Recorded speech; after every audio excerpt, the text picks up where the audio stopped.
If my chapter concludes before his, he will weep. However, not from a sense of personal bereavement, but rather due to the loss of his own carefully crafted performance. This was the poignant observation penned by Marion Marshall on a small slip of paper discovered posthumously within her Los Angeles residence in the year 2018. The intended recipient remained unknown until the subsequent inscription was revealed. Robert Wagner, once lauded as Hollywood's paragon of chivalry, the quintessential devoted husband and the impeccable on-screen partner, emerged as the profound darkness lurking within her recollections. For a span exceeding 50 years, Marion maintained a deliberate silence, choosing to exist in the periphery of Wagner's orbit and that of another luminary, Natalie Wood. Their union was celebrated by Hollywood as a legendary romance. Yet, as she drew her final breath, Marion shattered that facade. "I once believed I would carry everything to my grave," Marion confessed to a trusted journalist, "but perhaps I owe that revelation to Natalie." Why did Marion Marshall, a woman once universally admired by the entertainment industry, elect to unveil the truth only as her life neared its end? And what prompted her conviction that Natalie Wood's demise was more than a mere unfortunate incident? Let us transport ourselves back to the 1950s, the epoch of nascent glamour, and the period when the initial subtle signs of Robert Wagner's manipulative nature began to manifest. Marion once articulated, her voice carrying the resonant texture of wind whispering through the aged framework of her Los Angeles apartment window, "He never truly loved anyone. His affections were solely reserved for his own reflection." The individual in question was Robert Wagner, the golden boy of 1950s Hollywood, a man whose confident gaze and gentlemanly demeanor captivated millions of women.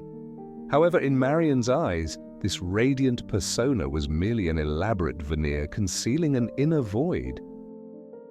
Since the year 1957, when the name Robert Wagner became synonymous with cinematic excellence, Hollywood was convinced it was witnessing a fairy tale romance blossom between the dashing leading man and the beautiful actress Marion Marshall.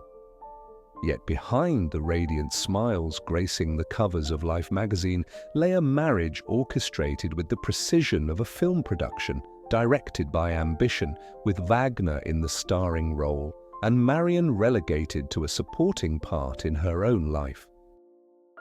Hollywood in 1957 pulsed with the glare of flashbulbs and the fervor of gossip columns, all singing the praises of Robert Wagner and Marion Marshall's dream wedding. The ceremony unfolded at the Beverly Hills Hotel, where an army of photographers vied to immortalize every detail, from the inaugural kiss following the pronouncement of vows to the delicate veil that danced over Marion's face in the gentle California breeze. From outward appearances, it was an idyll. But from the very moment Wagner grasped her hand and guided her down the hotel's grand staircase, Marion recognized the performance. He precisely angled his smile for the cameras, adjusted his cufflinks with meticulous care, and whispered, "Smile, my dear, we're being observed." While seemingly a casual remark, it evolved into a constant refrain that echoed through every day of their union.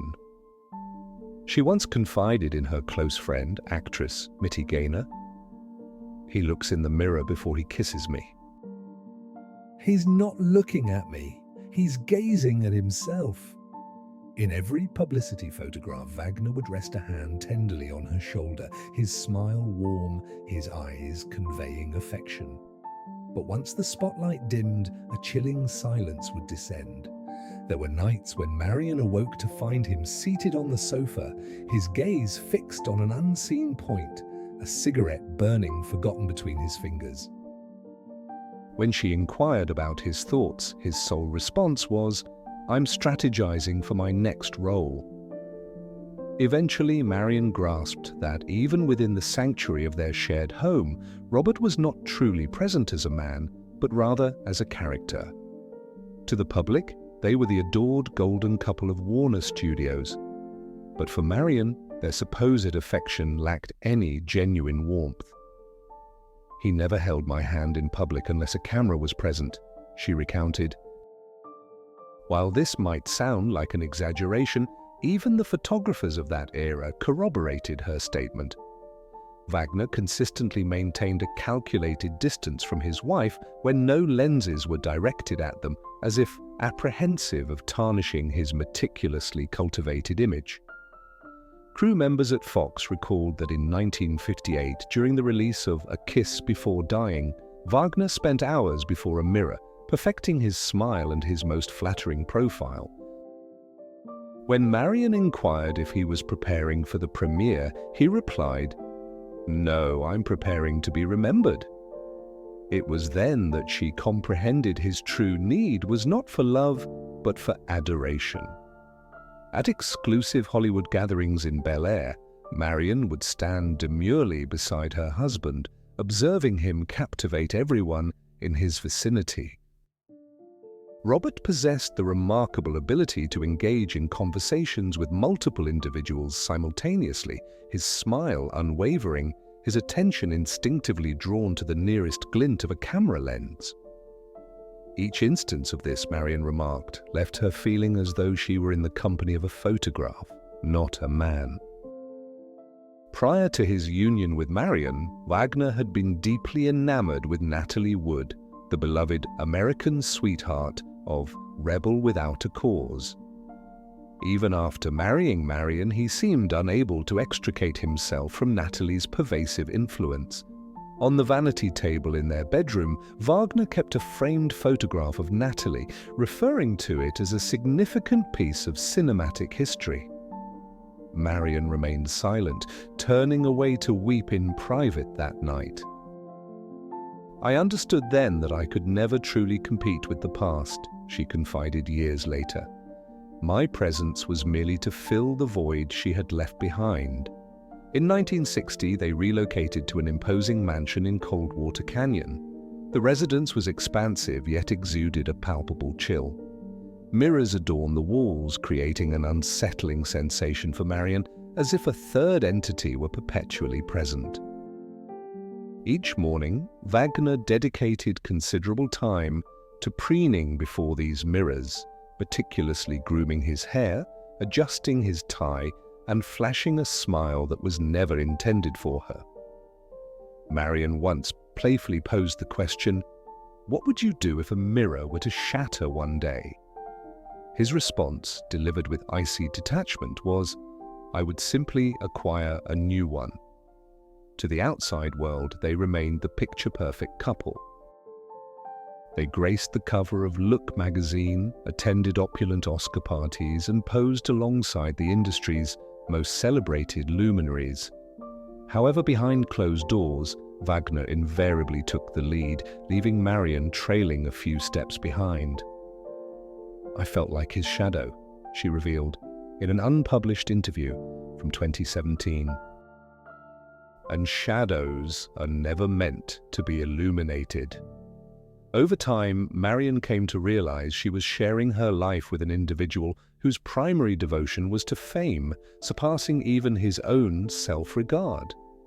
Their marriage was not a partnership between two souls, but a complex entanglement involving Wagner, his public image, and the woman compelled to stand idly by and witness it all. In 1962, their union dissolved. The press reported it with stark simplicity. Marion Marshall and Robert Wagner amicably part ways. Yet those closest to her remembered Marion's utterance upon signing the divorce papers. "At last, I can exit his film." Following the separation, she withdrew from the Hollywood scene, living a quiet existence with her daughter. Wagner, in contrast, re-emerged with renewed vigor, his persona polished, his composure impeccable, and his gaze, possessing the same controlling intensity, remained unaltered. Over a decade later, when Natalie Wood's name once again surfaced in conjunction with his, Marion offered a simple, knowing remark. She will discover it too. And this was merely the surface of the man. Behind that flawless facade, Robert Wagner harbored a far more disturbing trait, a deeply ingrained possessiveness. People spoke of Robert Wagner's mesmerizing eyes, but to Marion Marshall, they were not conduits of romantic enchantment. Instead, they represented invisible bonds that tethered her existence throughout their marriage. It was a Los Angeles summer in 1960. On one particular evening, they attended a soiree on Sunset Boulevard, a gathering of Hollywood's elite, including Tony Curtis, Debbie Reynolds, and the esteemed director Vincente Minnelli. The air was filled with the warm, golden glow of champagne glasses, the melodious strains of jazz, and the bright peals of laughter. Marion was resplendent in a silver silk gown, her hair styled in soft waves, embodying the very essence of a dreamlike star. However, mere moments after she exchanged a welcoming smile with an old colleague, the leading man, Jeffrey Hunter, Robert intervened. His smile remained fixed, yet his hand clamped her wrist with such force that she recoiled in surprise. Leaning in close, he murmured, his voice low enough to be heard only by her. "Do not make me remind you again about looking at other men." Having spoken, he maintained his polite demeanor for the benefit of those around them, and then steered Marion away. Outside in the car, she sat in stunned silence. The neon signs cast flickering patterns across her face, mingling with the tears that streamed down her cheeks. Her close friend, Mitty, arriving in the parking lot, found Marion with her head bowed, weeping silently. There was no outward outburst, no argument, only a profound and suffocating stillness. Marion would later lament, "He never raises his voice, he simply looks." That gaze rendered me incapable of breathing. Whenever she ventured out without his prior notification, he would be waiting at the entrance, his eyes as cold and still as a placid lake concealing a tempest of suppressed rage. "Who did you go out with?" he would demand, his tone devoid of loudness, yet each word delivered like a calculated cut. Should Marion hesitate, he would withdraw into hours of silent brooding, pacing the room, lighting cigarettes, and extinguishing them halfway through, the rising smoke enveloping him like a dense fog. The Coldwater Canyon mansion, once envisioned as a dream home, gradually transformed into a gilded cage, confining Marion. Wagner disapproved of her independent outings, discouraged her acting pursuits, and expressly forbade her from socializing with former male co-stars. "Hollywood is not a suitable environment for married women," he declared. Marion would acquiesce, understanding full well that this was merely another thinly veiled assertion. "I do not wish for anyone else to look at you." On one occasion, after Marion accepted a modeling assignment for Modern Screen, a simple fashion promotion, Wagner arrived on set unannounced, earlier than anticipated. As the photographer artfully arranged her pose, Robert stood in a shadowed corner, his gaze as sharp and piercing as ice. Once the session concluded, Marion overheard him quietly instructing the photographer, "Whichever shots you believe portray her most favorably, destroy them." No one offered a jest nor a query. Predictably, those photographs never saw the light of day. Increasingly, Marion felt less like a wife and more like an object, an ornamental fixture in Robert Wagner's flawless, manufactured world. He dictated her schedule, selected her attire for public appearances, and even determined who was permitted to contact them at home. When the telephone rang and Marion answered, he would stand beside her, intently listening. Afterwards, he would inquire, "Who was that?" Not out of genuine curiosity, but as a form of surveillance. Wagner's control was insidious. He rarely displayed open anger, speaking in a soft, gentle tone that discouraged any thought of defiance. A former housekeeper recalled, "Mrs." Marion always wore a smile when he was home, but when he departed, she would sit in a state of daze for hours. In 1961, Marion received an opportunity to return to the screen with a supporting role in All Hands on Deck. Upon learning of this, Wagner remained silently morose throughout the entire evening. Near midnight, he entered the room, placed her script on the table, and declared, "If you wish to be an actress, then do not be my wife." The following morning, Marion contacted the director to inform him of her sudden illness. The role was subsequently given to another actress, and Marion never pursued a film career again.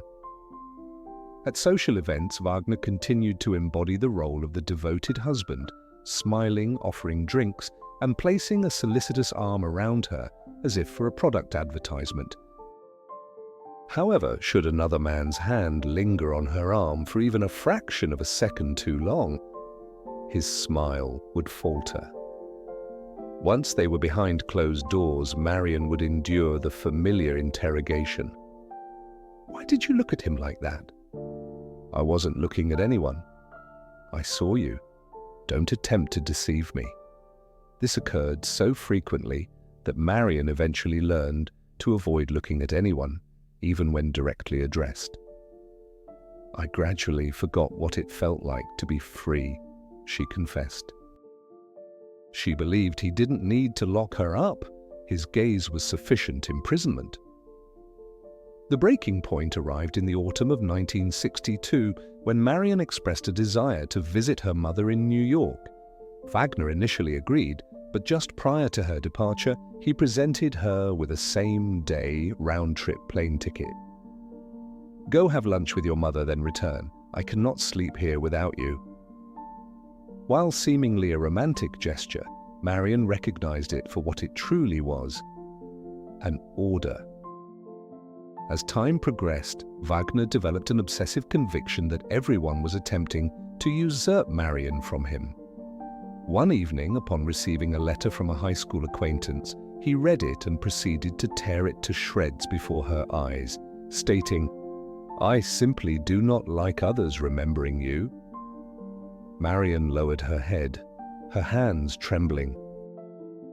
A mutual friend, the actor George Nader, once humorously remarked, "Robert, you guard your wife like a precious treasure."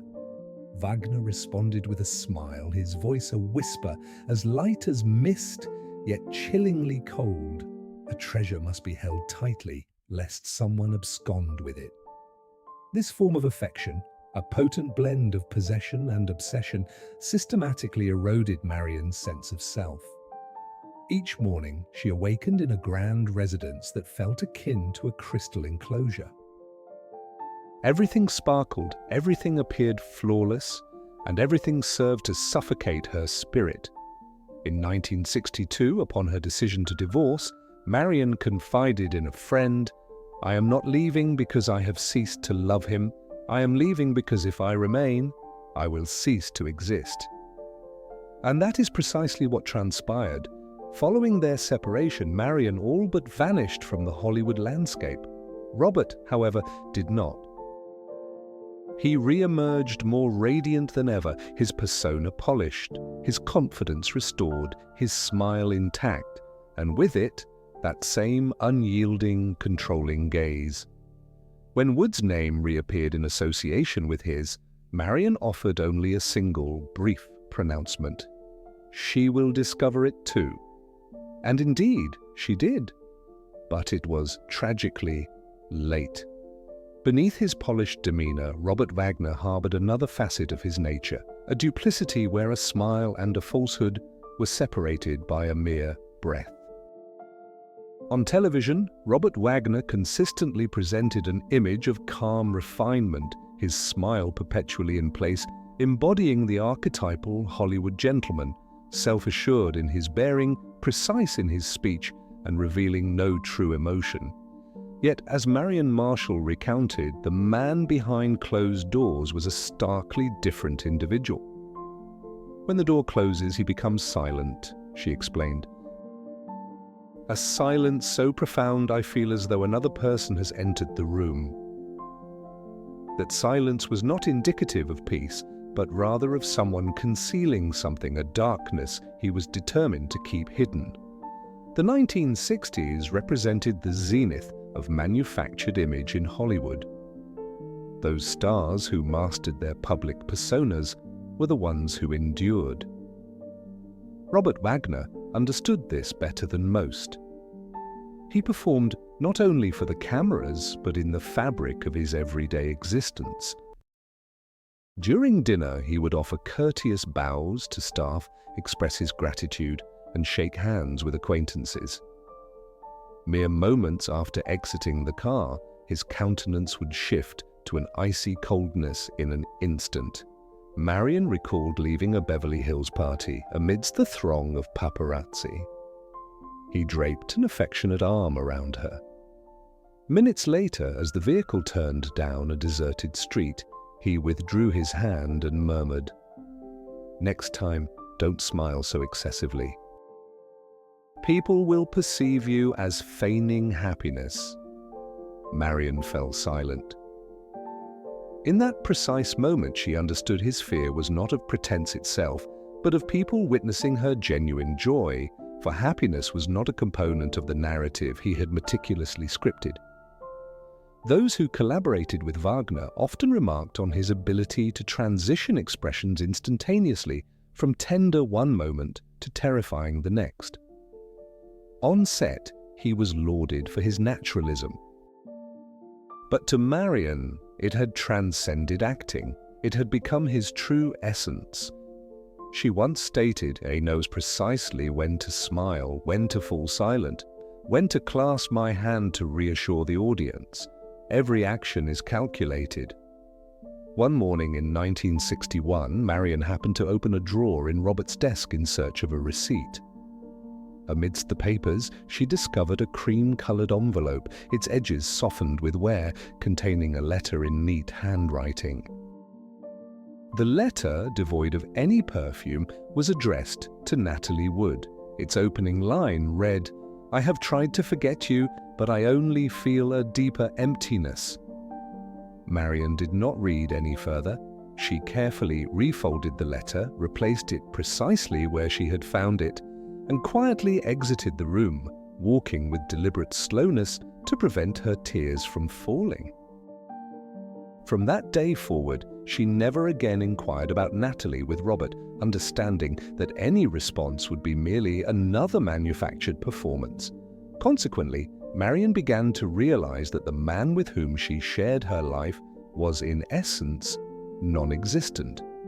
He was a composite of various roles, at times the devoted spouse, at other times the charismatic gentleman, and when the spotlights faded, a solitary figure consumed by apprehension of his own shadow.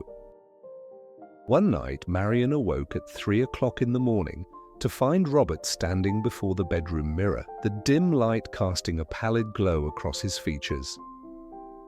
He gazed at his reflection for an extended period in absolute silence. Marion softly inquired, "Can you not sleep?" He responded in a measured tone, "I merely wish to confirm I am still the man they anticipate." That answer sent a shiver of dread down her spine. In Robert Wagner's fabricated reality, truth held no currency. What mattered was the public's unwavering belief in his carefully constructed falsehood. In the ensuing years, Wagner continued to flourish. He became a familiar presence on American television, appearing on talk shows and consistently projecting the image of a kind, benevolent individual. Whenever Marion was mentioned, he would offer a polite smile, stating, "She is a wonderful woman, but we were simply not suited for each other." There was no trace of bitterness or blame, only the practiced intonation of someone who had mastered the art of transforming every personal wound into a dramatic monologue. Nevertheless, all who frequented their residence spoke of a peculiar and unsettling atmosphere. A production assistant observed everything in that house gleamed with meticulous order, yet there was an absence of genuine laughter. Even the light seemed to be under control. Marion resided in a world of exquisite beauty, stripped bare of genuine emotion, where every embrace was staged and every glance held a calculated purpose. In a later interview, Marion recalled, "He often declared, 'I am extremely honest.' Yet it is typically the individual who persistently asserts their honesty who is the most accomplished deceiver." When Robert reunited with Natalie Wood in the early 1970s, Marion experienced no surprise. She harbored the conviction that sooner or later that unfinished narrative would be revisited. "He never concludes a story until it reaches a resolution that evokes tears from the audience," she remarked. However, that reunion precipitated a genuine tragedy, one devoid of a script, without theatrical lighting, and lacking any dialogue that could adequately explain its unfolding. Robert Wagner presented himself to the public as if he had never harbored any internal flaws. Yet those whose lives had intersected with his, Mary and Natalie, even his closest confidants, attested to his possession of two distinct personas, one for the external world and another for the darkness that resided within. Marion concluded her account with a haunting declaration.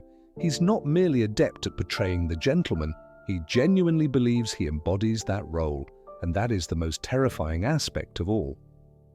Amidst a cascade of applause, interviews, and meticulously practiced smiles, Robert Wagner continued the most enduring performance of his career. The decent man everyone yearned to believe existed. But when the stage lights inevitably dimmed, only silence remained. The same pervasive silence that had shadowed Mary Marshall throughout her formative years. This silence seemed to pursue him even later, for one night aboard a yacht, the waves off Catalina rose and carried away the last woman who still placed her faith in Robert Wagner's smile.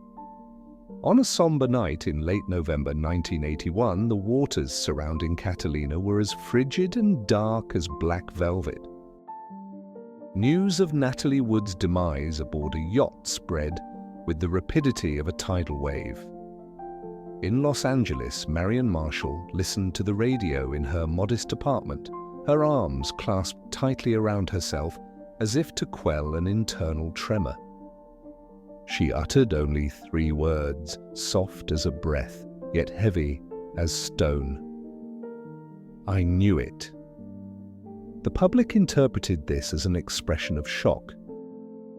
In reality, it was the final pronouncement of a premonition that had lingered for years concerning a man who existed in the liminal space between affection and possessiveness, between a polished public smile and a glacial silence behind closed doors. A man she had once called her husband, Robert Wagner. What transpired that fateful night?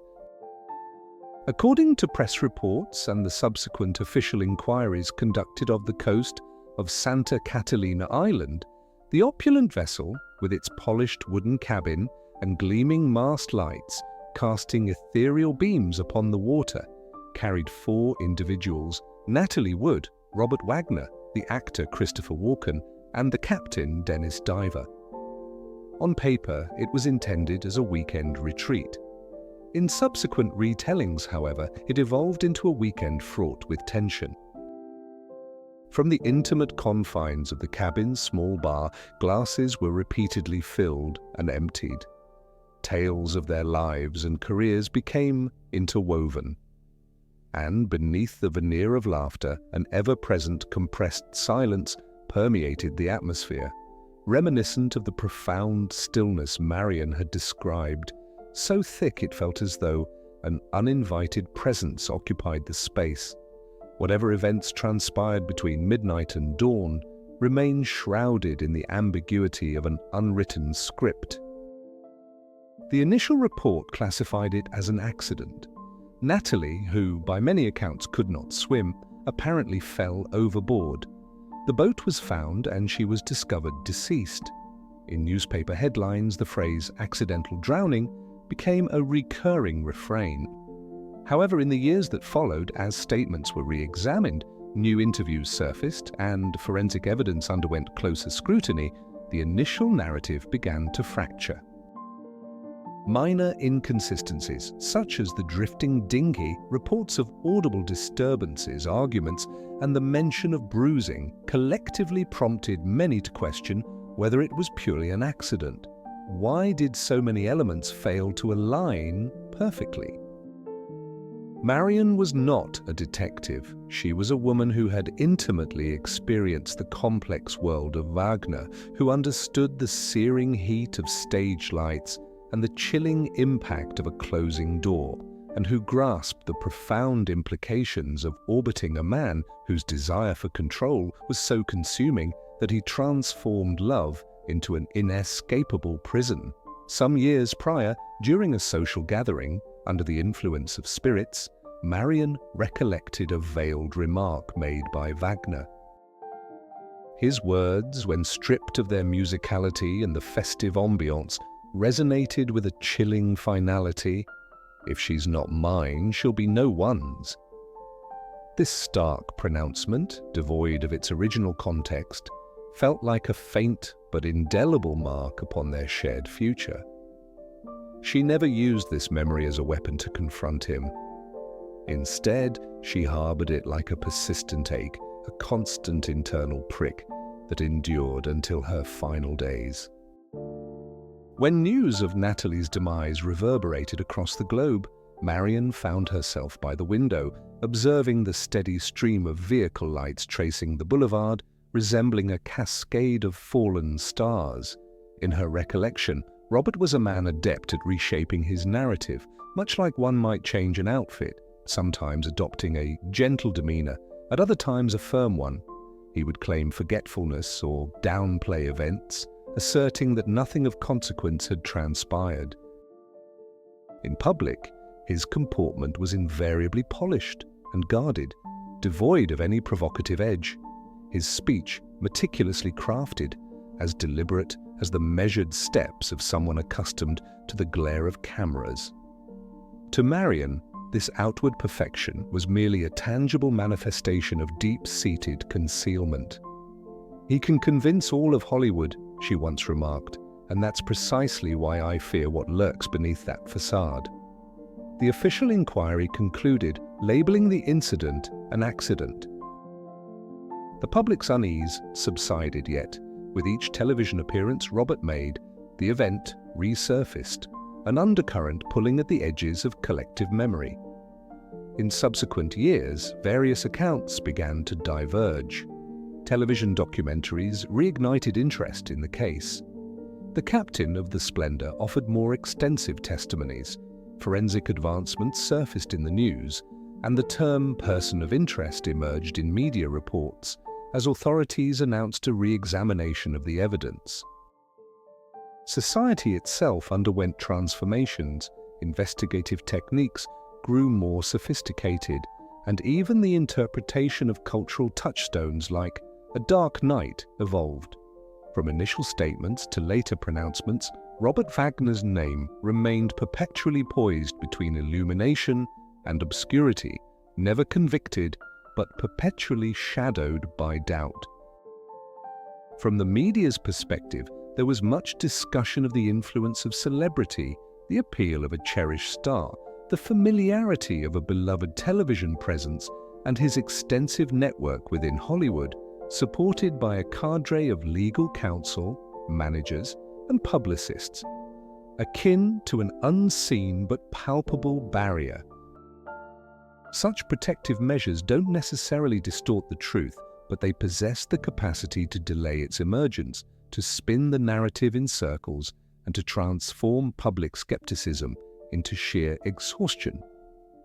Marion grasped this intricate mechanism more profoundly than anyone, having lived its effects firsthand.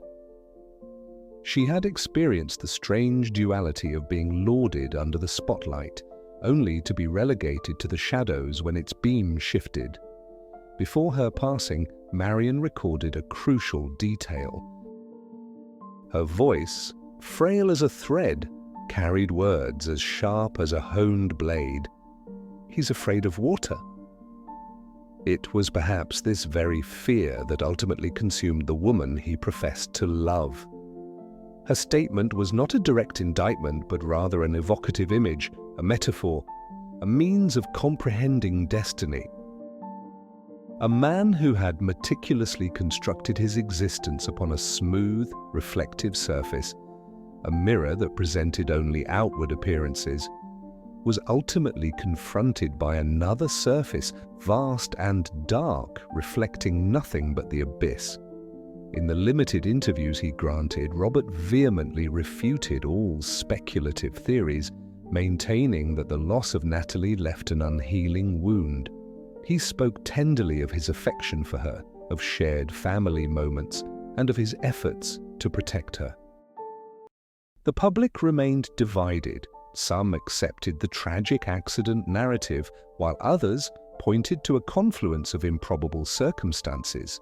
Still others resignedly observed that truth often belongs not to those who clamor for it, but to time, the sole patient force capable of exposing every hidden flaw. What Marion perceived most vividly transcended any legal findings. It was evident in the recurrent patterns of behavior.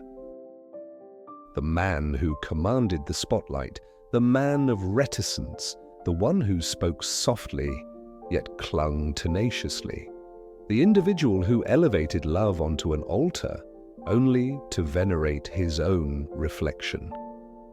From the secluded environs of Coldwater Canyon to the gleaming decks of the Splendor, from the glittering avenues of Beverly Hills to the dark expanse of Catalina's waters, the settings altered, but the fundamental essence remained unchanged. "He's still performing," Marion whispered in her final recording. And the audience still believes, not out of naivety, but because the performance was simply too flawless. When authorities revisited the case years later, the press scoured old details and unearthed new ones. They noted discrepancies in Wagner's accounts, conflicting timelines, and delved into accusations of jealousy and possessiveness, traits Marion had consistently described throughout their marriage. No definitive conclusion could be reached, yet no reopening of the case could proceed without placing Robert Wagner squarely at the epicenter of suspicion. Even then, Marion's perspective remained unwavering. She never identified a perpetrator, she merely sketched the contours of a tragedy where love and power became so inextricably intertwined that they ultimately suffocated each other, where a man's skill in deception led him to believe his own artifice. Those who cherished Natalie often brought floral tributes to the Avalon Pier, standing in quiet contemplation for a few moments before departing. The salty breeze whipped against their attire, and the water transitioned through hues of deep blue, silver, and back to black. On the distant shore, the city pulsed with life, talk shows aired, and audiences continued to yearn for a straightforward explanation. However, the ocean does not articulate its secrets. It retains them. And within that profound silence, Marion's voice, though faint, persists, clear and resonant. The truly terrifying aspect isn't an accident, but the part of ourselves that accepts every mishap as preordained fate.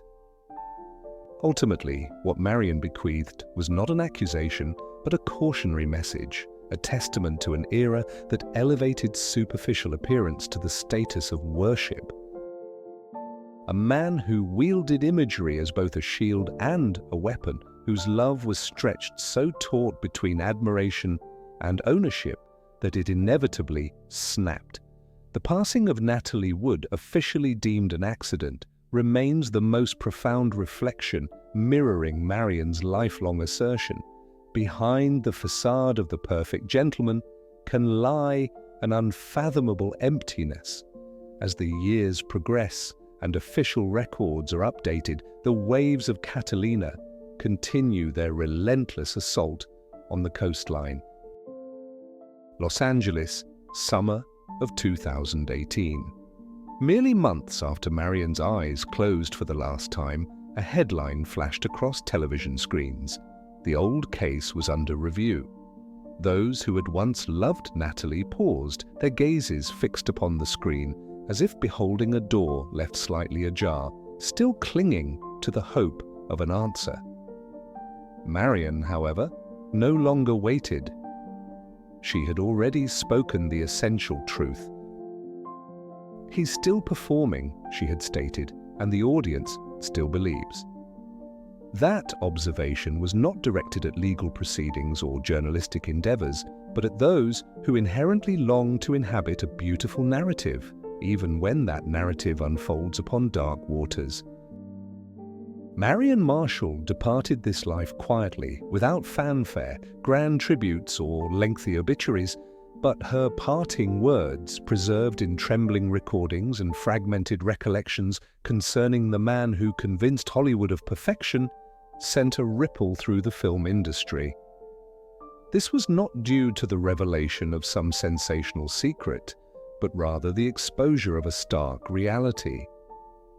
Sometimes tragedy does not commence with a transgression, but with a role assumed and maintained for far too long.